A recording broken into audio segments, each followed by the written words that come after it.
नमस्कार दोस्तों, मेरा नाम है विकास और एक बार फिर से मैं स्वागत करता हूं आपका एक और नए वीडियो में। आज की इस नए वीडियो में बात करने वाले हैं कि हमारे सामने स्क्रीन पर एक बेहतरीन क्वेश्चन होगा जो कक्षा 10 मैथ गणित का चैप्टर पे होने वाला है, उसके बारे में यहाँ पे बात करने वाले हैं। तो यहाँ पे क्वेश्चन में क्या दे रखा है कि जो आपके पास में दो समीकरण युग्म आपके पास में दे रखी है और यहाँ पे बोला गया आपको कि जो समीकरण युग्म है वो परस्पर कैसी होगी, प्रतिच्छेदित होगी या संपाती होगी या समांतर होगी, उसके बारे में कंडीशन हमारे को यहाँ पे बतानी होती है। तो सबसे पहले मैं आपको तीनों कंडीशन आपसे बताऊंगा और क्वेश्चन को चेक करने का तरीका क्या होगा वो भी मैं आपको यहाँ से बताने वाला हूँ। तो सबसे पहले आप मेरे साथ में यहाँ पर देखिएगा, जब आपके पास में देखोगे दो समीकरण युग्म बनती है तो एक समीकरण युग्म यहाँ पर बनाने की तो पहला तो क्या होता है कि a1 अक्ष होता है और प्लस का यहाँ पर क्या आएगा कि b1y होता है और बराबर में क्या होता है ये एक समीकरण हमारे पास में बनता है। और दूसरा समीकरण बनाते हैं यहाँ पे कि दूसरा क्या होता है कि जो हमारे पास में आएगा कि a2 अक्ष बनेगा प्लस का यहाँ पर क्या आएगा कि b2y बनेगा और बराबर में यहाँ पर क्या आएगा कि c2 बनेगा।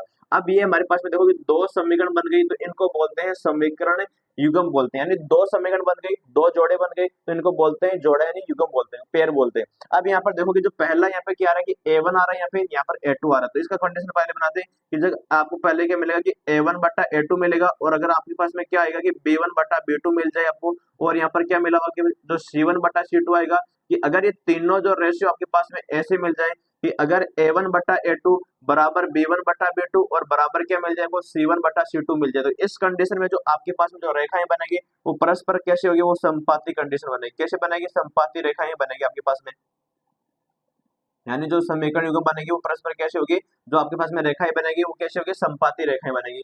अगर ये आपके सामने बन गया, लेकिन अगर कंडीशन नंबर 2 की बात करते हैं, यहाँ पे कंडीशन नंबर 2 हमारे पास में क्या आता है, यहाँ पे अगर मैंने ऐसे बोल दिया कि यहाँ पे a1 बट्टा a2 मिल रहा है आपको, कि जो आपके पास में कि a1 बट्टा a2 मिल रहा है, अगर मैं ऐसे बोल दूं कि ये b1 बट्टा b2 के बराबर है, किसके बराबर है, b1 बट्टा b2 के बराबर, लेकिन यहाँ पे हमारे पास में क्या आ रहा है कि अगर नॉट इक्वल टू क्या c1 बट्टा c2 कंडीशन हमारे पास में ऐसी बन जाए, तो इस कंडीशन में आपको बताना क्या है कि मतलब कि a1 बट्टा a2 बराबर क्या b1 बट्टा b2, मतलब पहले जो अक्ष का अनुपात है और y का अनुपात है अगर दोनों बराबर मिल जाए कंडीशन में, तो यहाँ पर हम क्या बोलने वाले हैं, जो हमारे पास में रेखाएं बनेगी परस्पर कैसी होगी, समांतर होगी। यहाँ पे हमारे पास में कैसा होता है, पैरेलल होता है, यानी समांतर की कंडीशन यहाँ पे बनेगी। तो उम्मीद करता हूँ जो आपका संपाती होता है वो आपको समझ में आया होगा और समांतर होता है वो भी आपको समझ में आएगा। तीसरा पॉइंट हमारे पास में यहाँ पर दे रखा है कि अगर मैंने ऐसे बोल दिया कि अगर यहाँ पे क्या आ रहा है कि a1 बट्टा a2 आ रहा है, यहाँ पर मैंने क्या बोला कि नॉट इक्वल टू b1 बट्टा b2 आ रहा है, मतलब कि ये कंडीशन आपके पास में ऐसी मिल गई कि जो a1 बट्टा a2 और b1 बट्टा b2 का अनुपात बराबर नहीं है। तीसरा हमारे पास में c1 c2 से कोई मतलब नहीं है।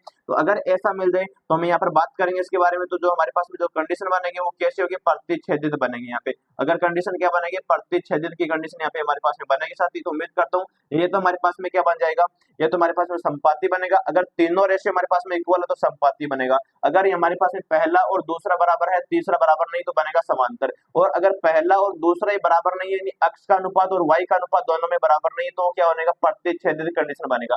अब हमारे पास में दो समीकरण दे रखे, उन दोनों को हम यहाँ पे चेक करने वाले हैं। तो कैसे करेंगे, पहले देखिए कि इसको बोल दो, ये हमारे पास में क्या है कि समीकरण 1 नंबर है, ये हमारे पास में क्या बन गई, समीकरण नंबर 2 बन गई। तो समीकरण 1 और 2 से हम यहाँ पे सोल्व करने वाले इसको। तो यहाँ पर देख लीजिएगा आप कैसे करने वाले हैं। यहाँ पर पहले इसका a1 का वैल्यू आप देखिए क्या आ रहा है कि जो a1 का वैल्यू यहाँ पर बनेगा वो हमारे पास में कितना बना रहा है कि यहाँ पे 1 आ रहा है, तो यहाँ पर 1 लिख दो। और इसके नीचे a2 का वैल्यू लगाएंगे तो a2 का वैल्यू हमारे पास में यहाँ पर क्या आ रहा है कि 3 आ रहा है, तो यहाँ पर 3 लगा दीजिए। तो क्या बन गया, a1 बट्टा a2 1 बट्टा 3 बन गया। अगर यहाँ पे आप b1 बट्टा b2 चेक करते तो यहाँ पर क्या आएगा कि b1 बट्टा b2 का वैल्यू आप चेक कर लीजिए यहाँ पे। तो b1 का वैल्यू यहाँ पर क्या आ रहा है, माइनस के 2 आ रहा है, तो यहाँ पर बनाएगी माइनस का 2 बनाएगा और यहाँ पर क्या आएगा, यहाँ पर 4 आएगा, मतलब b2 का वैल्यू 4 बनेगा। अब इसको काटिए, देखो क्या आएगा कि यहाँ पर 2 बनेगा, तो माइनस का यहाँ पर क्या बनेगा, 1 बटे 2 बन गया। इसका मतलब क्या हुआ कि जो a1 बट्टा a2 है और b1 बट्टा b2 दोनों बराबर नहीं है, यानी कंडीशन आपको क्या मिली कि जो a1 बट्टा a2 मिल रहा है वो नॉट इक्वल टू किसके, b1 बट्टा b2 के। क्यों हुआ ऐसा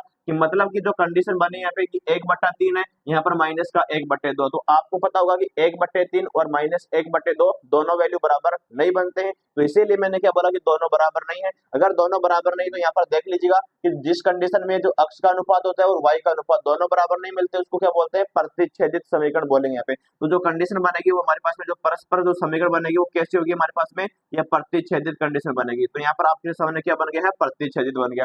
अगर आपको यहाँ पे साथी ऐसा बोल दिया जाए कि अगर आपके पास में संपाति बना रहा है, एक तो आपके पास में क्या बना रहा है कि संपाति बना रहा है, और आपके पास में क्या बना रहा है, प्रतिच्छेदित कंडीशन बना रहा है, तो दोनों का जो हल बनेगा उसको बोलते हैं संगत हल बोलते हैं, यानी जो इसको बोलते हैं कंसिस्टेंट बोलते हैं। और अगर हमारे पास में समांतर आता है तो उसको क्या बोलेंगे, हमारे पास में असंगत हल बनेगा दोनों का, इनको क्या बोलते हैं, इनकंसिस्टेंट बोलते हैं। यानी जो आपके सामने जो समान संपाती रेखाएं और प्रतिच्छेदित है, दोनों को अगर हल मिलेगा तो वो क्या आएगा, संगत हल बनेगा। और दोनों का अगर समांतर बनेगा तो क्या आएगा, वो उसको बोलेंगे असंगत हल हमारे पास में बनेगा। साथी तो उम्मीद करता हूँ क्वेश्चन आपको समझ में आया होगा, इस प्रकार से आप इनको चेक कर सकते हैं। तो कैसा लगा क्वेश्चन कमेंट में जरूर बताएंगे, और ऐसे वीडियो के लिए चैनल को सपोर्ट करेंगे। Thank you so much, love you all, जय हिंद।